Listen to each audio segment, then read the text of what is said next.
Hello everyone, के तपाईँ पनि म जस्तै आफ्टर बेबी बर्थ बेबीको टेक केयरको लागि भनेर आफ्नो करियर ब्रेक गरेर बस्नुहुने मम हुनुहुन्छ र अब चाहिँ बेबी ठुलो भयो, सो अनलाइन थ्रु मार्फत घरमै बसेर के अर्निङ गर्नको लागि बेस्ट प्लेटफर्मको खोजीमा हुनुहुन्छ भने यो भिडियो चाहिँ हजुरहरूको लागि है त। प्लिज भिडियो स्किप नगरिकन अन्तिमसम्म हेरिदिनुहोस् ल। नमस्कार, मेरो नाम चाहिँ सन्ध्या राई, घर सोलुखुम्बु।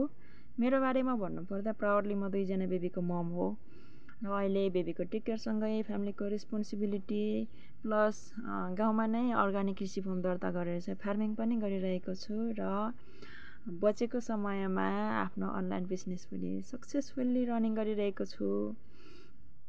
मेरो बच्चैदेखिको सपना चाहिँ गभर्मेन्ट जब गर्ने थियो होइन, त्यसमा पनि ब्याङ्किङ सेक्टर मेरो एकदमै फेभरेट सेक्टर हो। सो मैले नेपालको 4वटा गभर्मेन्ट ब्याङ्कको जबको लागि तयारी गरिरहेको थिएँ र साथी पनि हुनुभएकोले गर्दा शिक्षक सेवा आयोग पनि तयारी गरिरहेको थिएँ होइन।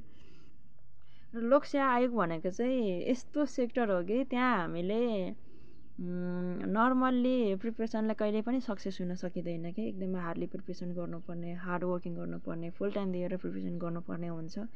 र त्यस्तो हुँदाखेरि चाहिँ मैले आफ्नो बच्चालाई टाइम दिन सकिरहेको थिएन है। त्यही भएर पनि मेरो नानीहरू चाहिँ पढाइमा फोकस भएर नगरिदिने, नपढिदिने, म बसेर पढाइदिँदाखेरि पढ्ने होइन, अब म आफ्नो कामतिर लागेँ उनीहरू पनि फोनतिर गइदिइहाल्ने क्या।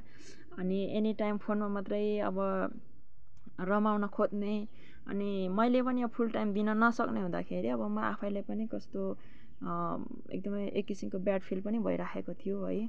अब बच्चाको केयर, उनीहरूको फ्युचरको लागि केयरिङ गर्नु प्रायोरिटी दिउँ भन्दाखेरि आफ्नो करियर ब्याक हुने र आफ्नो लागि टाइम दिउँ भन्दा उनीहरूको लाइफ ड्यामेज हुने, अनि यही कुराले चाहिँ मलाई एकदमै तनाव हुन थाल्यो।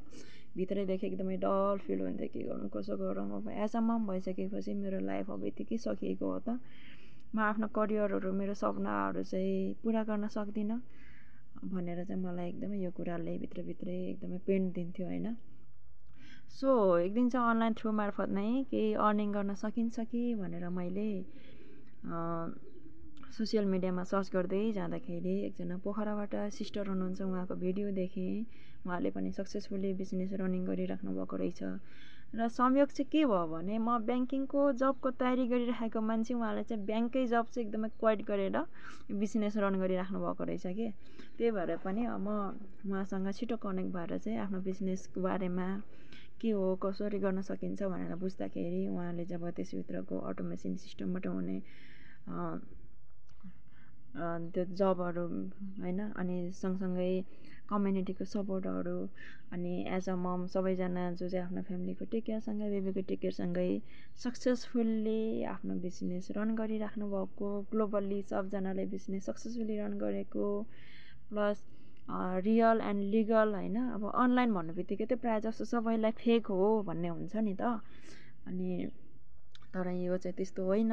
सो यो सबै कुरा थाहा पाइसकेपछि चाहिँ म यति सरप्राइजिङ भएँ होइन, अनि मलाई चाहिँ भित्रदेखि यस्तो फिल भयो बिजनेस चाहिँ मेरो लागि पनि बनेको र मैले पनि जोइन गर्नुपर्छ, स्टार्ट गर्नुपर्छ भनेर मैले छिट्टै नै टेक एक्सन लिएँ र अहिले सक्सेसफुल्ली आफ्नो बिजनेस पनि रनिङ गरिरहेको छु। अर्निङ पनि राम्रै भइरहेको छ, त्यो पनि घरमै बसेर आफ्नो फ्री टाइममा गर्न पाएको छु होइन। नानीहरूको पनि राम्रो टेक केयर गरिरहेको छु, अहिले त उनीहरूको पढाइ पनि राम्रो भइरहेको छ र कसैको अर्डरमा बस्नु परेको पनि छैन होइन। र हाम्रो लागि योभन्दा अरू खुसीको कुरा के नै हुनसक्छ र होइन, हामी ममहरूको लागि।